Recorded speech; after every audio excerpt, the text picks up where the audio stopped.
What's up guys? Good morning. Oras natin ngayon alas 5:45 na ng umaga. At nag-break time na kami guys. Panibagong araw, panibagong vlog na naman tayo ngayon guys. At sa hindi ko pasimulan, nais kong pasalamatan unang-una ang ating Panginoon Diyos na binigyan pa tayo ng buhay at maayos pang pagising natin ngayong umaga. At pangalawa, sa lahat ng mga tumutulong sa aking channel at tumutulong sa akin na mabuo yung channel ko ngayon. Alam nyo na kung sino kayong mga may mga butihing puso. Maraming salamat sa inyo. Tapos puso po ako nagpapasalamat sa inyo lahat. Lalo na sa mga subscriber at mga sumusuporta. So guys, kainan na. Mag-almusal tayo. Wahid hindi ng Gerya. Alhen akhir.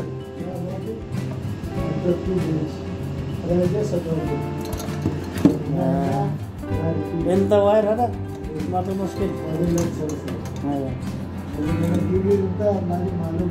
ayo syukran habibi. Ito guys, kain tayo almusal. Itong ulam natin guys, yung sinabaw kamil. So almusal po tayo. At ako'y nagugutom na.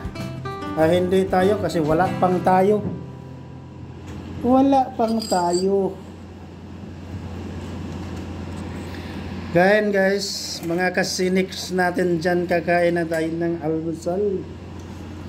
Ayun. Tikman natin ang sabaw.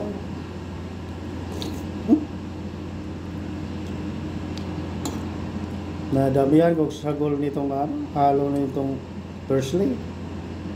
Masarap pala ito. Pangpatanggal sa langsa.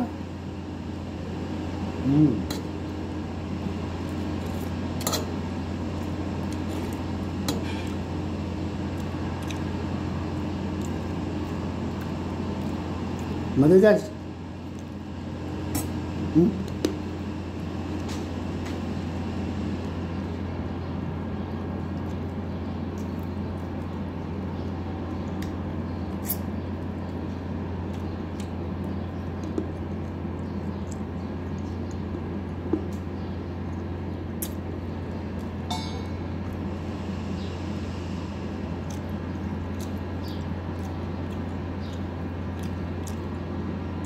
Mainit-init pa ang sabaw guys kasi itong baunan ko ano to matagal lumamig yung sabaw. Para itong thermos.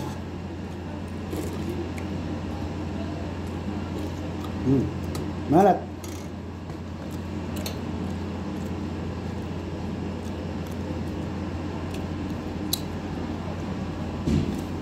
So habang kumakain ako guys, ako mga kasiniks, tituhan tayo. Wala akong ibang may vlog ngayon Kaya magkwentuhan na lang tayo.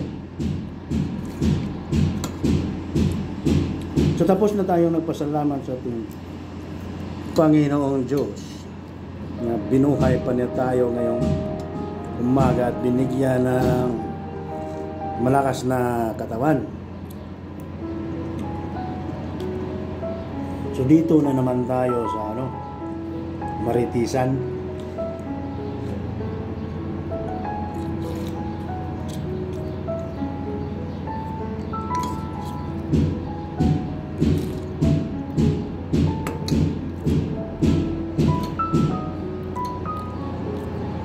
Dito sa mundo guys, dalawa lang ang kung may matangkad, may din,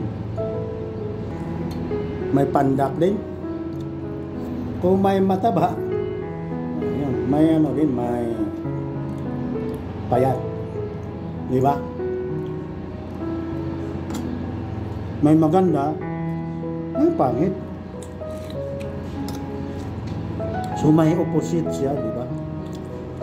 Kung may lalaki, may babae.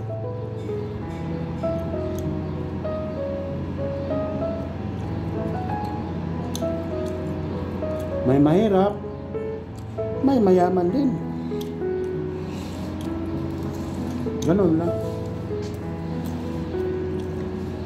So umpisahan natin ngayon sa istorya sa buhay. Yan na-upload ko na yung napanood nyo na ang mga pero hindi yun kompleto guys kasi yung lang. May mga iniingatan din tayo mga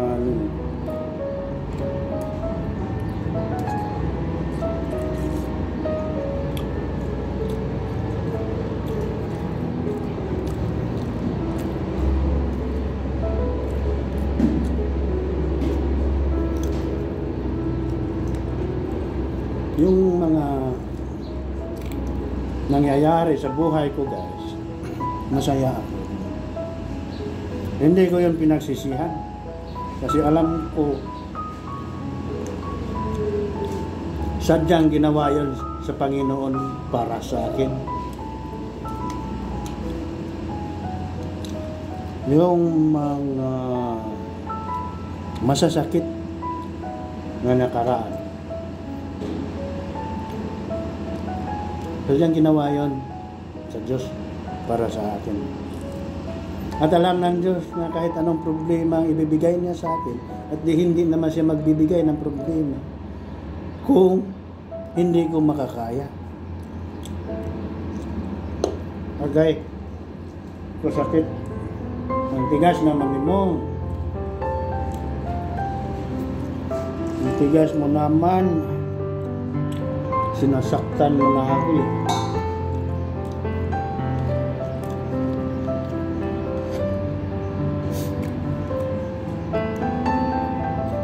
Ang tinatawag na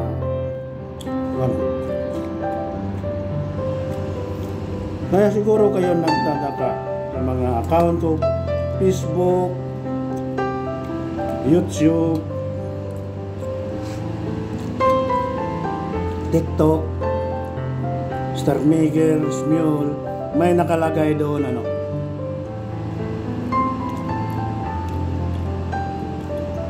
follow your passion, live your dreams. Ano ibig sabihin yan? Ngayon ipapaliwanag ko sa inyo kung ano ibig sabihin.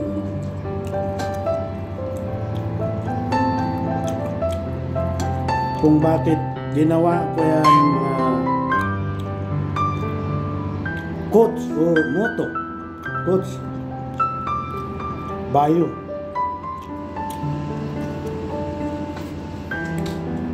Alam niyo guys,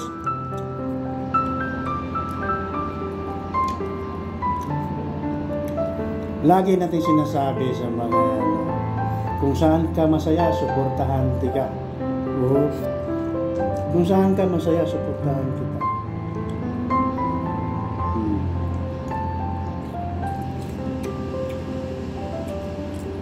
Lahat ng mga bagay guys, sinubukan ko, hindi pa lahat. Kasi naghahanap tayo ng trabaho o pinagkikitaan na masaya tayo habang nagtatrabaho. Pangit naman yung trabaho ka ng trabaho tapos nakasimangot ka palagi kasi hindi mo gusto ang trabaho mo.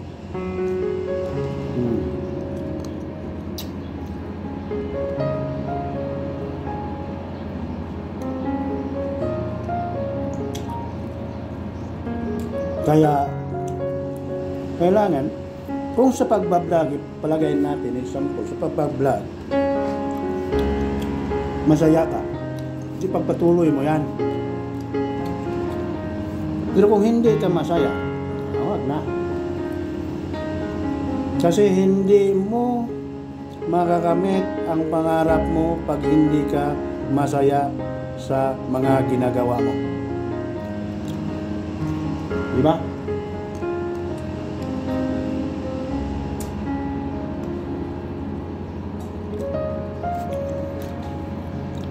So ngayon masaya ka sa trabaho, masaya ka sa pagbablog, pagpatuloy mo yan. Yung palagay natin masaya ka doon, pagbablog mo, at kumikita ka naman din. Yan. Yung pagpatuloy mo yan. Follow your passion. Yan na ang passion mo.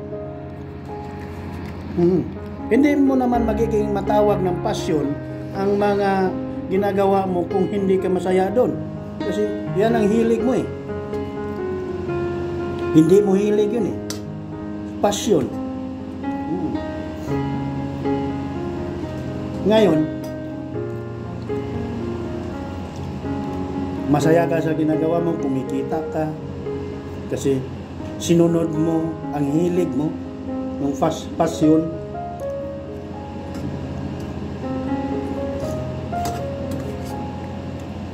Di magtagal ka doon talaga. Kasi hilig mo yun eh. Ngayon kumikita ka na. Doon papasok ang live your dreams. Buhayin mo ang iyong mga pangarap, yung mga panaginip.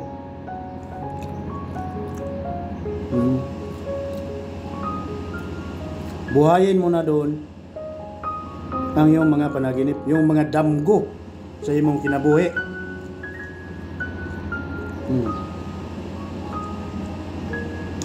Ngayon, sa may anong mga panaginip mo, anong mga pangarap mo sa buhay, palagay natin gusto mo magkasyuta ng maganda tapos sabi, mataba. Ngayon, magamitin mo yung pasyon mo doon para mabuhay mo ang iyong mga panaginip. Kasi baka wala kang kita, ngayon gusto mong bumili ng ano,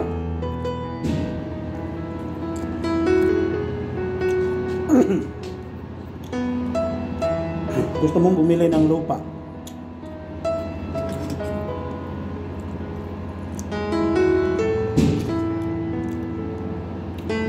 tapos wala kang naipon kasi lagi ka lang absent ng trabaho mo kasi wala kang, hindi mo hilig nun, napilitan ka lang, absent ka ng absent. Paano ka makasahod?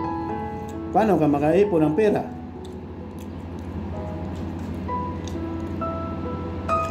Kasi hindi ka masaya doon sa trabaho mo, absent ka ng absent.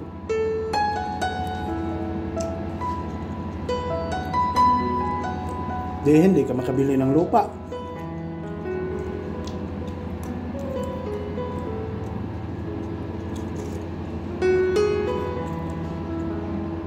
Ngayon, kung ganahan ka sa trabaho mo, pasyon mo yun, hilig mo yun, kung magbablog ka, masaya ka doon, kumikita ka na, masaya pa.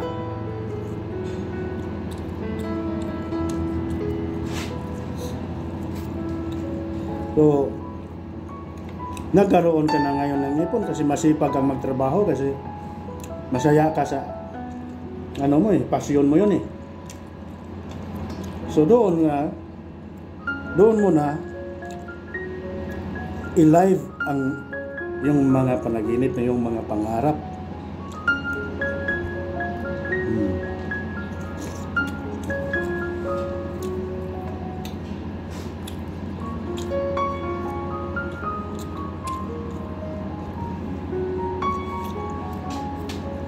Umpisa ka ng buhayin mo ang mga pangarap mo.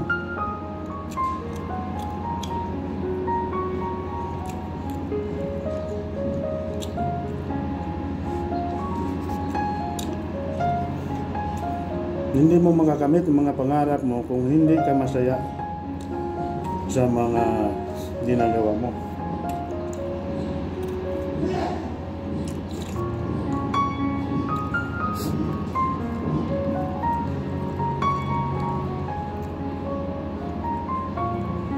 Itong pagbablog guys, kumikita man, meron naman talagang kita. Kung kumikita ka, i-grab mo ang mga opportunity. Kasi maraming nagsasabi, ako nga, sinabihan ko, hindi pa nga ako nakasawin ko ako na monetize. Nagbablog ako, sinabihan ko para kang baliw. Kinausap mo na sarili mo. May masaya ako dun eh. Masaya ako dito eh. Kung papalarin itong channel, yung pagbablog, saan ka maghanap? Napakahayahay nga hanap buhay ito.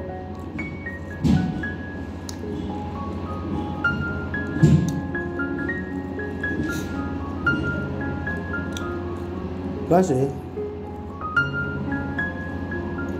kumparal mo sa mga nagtatrabaho dyan sa mga opisina, mga engineer, tulad sa amin dito.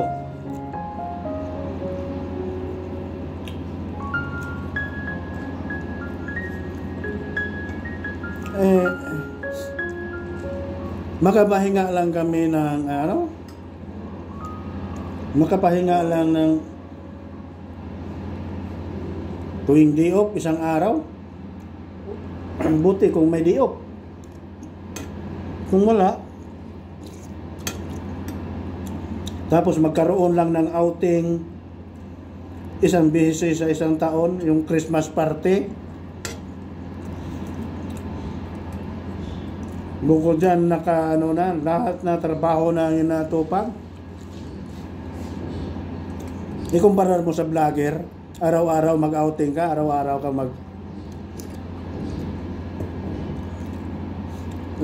ka kung gusto mong mag-vlog sa mga beach, kung gusto mong mag-vlog sa mga sa vlogger guys, ikaw ang gumagawa ng pera mo.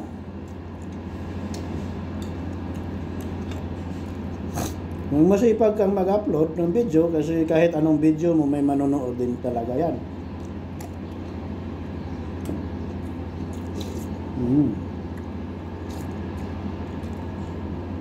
Pero tandaan nyo guys, kung may mga syuta man kayo, may mga partner man kayo,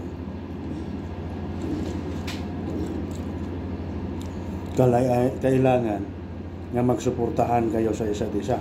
Kung vlogger ka, kailangan, kasi andyan ka sa social media eh. Daming mga dyan, mga kinuha ko. Kailangan magsuportahan kayo sa isa't isa. Kasi pag hindi kayo magsuportahan sa isa't isa, oras-oras, minuto, away kayo. Basta andyan ka sa social media guys. Tandaan nyo yan. Lalo na pag grabe ka siloso na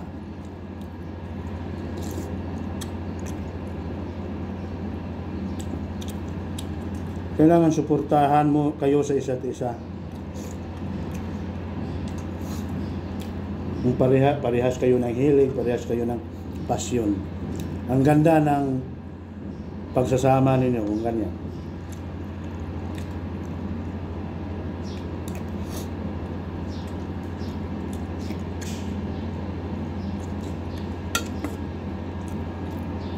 Masisira ang mo doon sa mga silos-silos, mga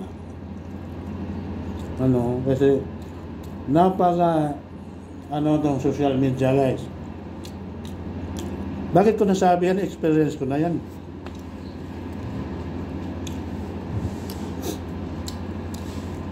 Experience ko na yan guys. Gusto niyo bang ikwento ko kung anong experience ko dyan?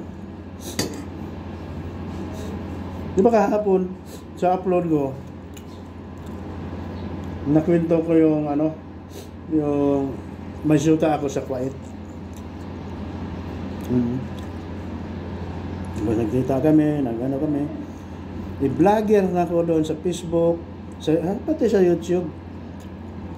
Kasi tagal na itong YouTube ko eh. Hindi ko lang inano. Sa Facebook ang malakas.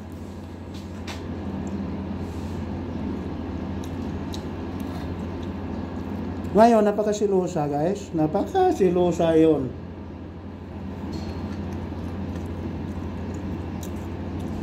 Kaya siguro, kaya hindi nag-worth it ang relasyon namin kasi napakasilusa niya.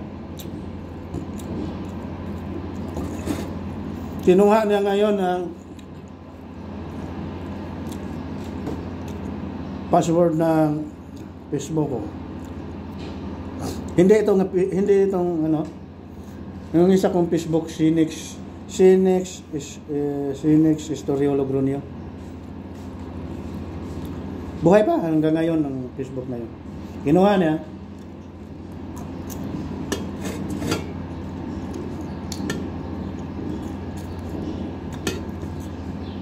Ngayon may mabasa siya doon sa comments, mga ano, idol, I miss you idol, love you idol. Away na naman.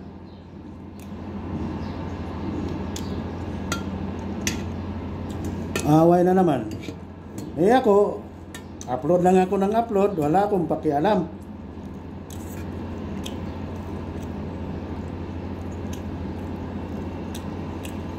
So,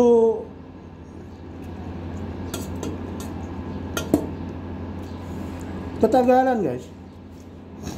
Ayun na, kinuha na niya password ng ano ko, ma-open na niya doon. Hanggang na-monetize yung ano ko, na-monetize yung ano ko, naka 5,000 followers noon.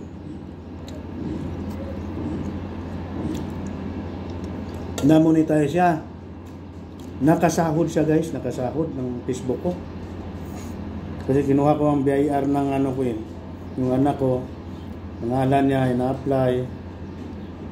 Siya ang nag-ano, lahat. Yung anak ko rin ang tumanggap ng sahod. Ngayon may nabasa naman siya doon. I-open niya ang messenger. Sabi, idol, mag-meet up tayo dito sa Riyadh. Ay, away na naman. Away na naman. Tinanong kung sinong babae yun. Doon na, ano lang yan, followers yan eh.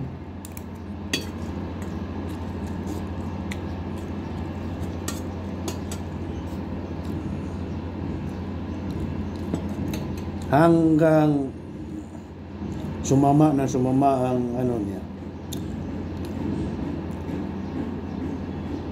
So sa mga ano, sa itong may mga ano talaga eh, may mga ginagawa kami, mga kumbaga pampalubag-loob ba.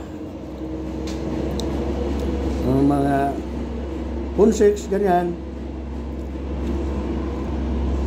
Hindi ko alam, nagre-record pala siya. In-upload niya doon sa Facebook ko. Dahil sa silos niya ba? Nagsilos. Doon, walang isang araw guys, na-restrict ang Facebook ko. 3 beses lang nakasahod. Na-restrict. Pero hanggang ngayon nandyan pa. Pero hindi na makasahod.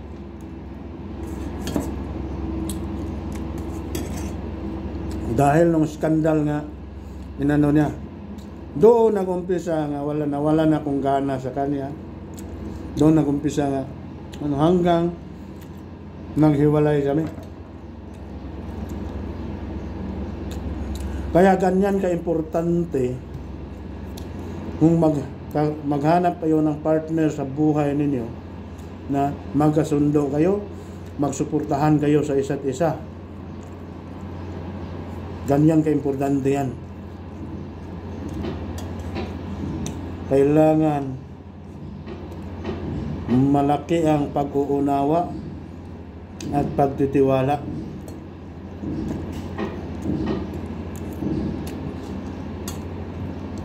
Ganyan ka-importante yan. Kung andito ka sa social media, maraming mga kapapalaghang mangyayari. Kaya ang importante na magkasundo kayo ng partner mo. So, tapos na rin akong kumain. Tatapusin na lang natin itong ating kwentuhan, guys. Maraming salamat sa nakaabot sa dulo ng ating video. Sana pagpalayan ba kayo ng ating Panginoon Diyos. Bye-bye!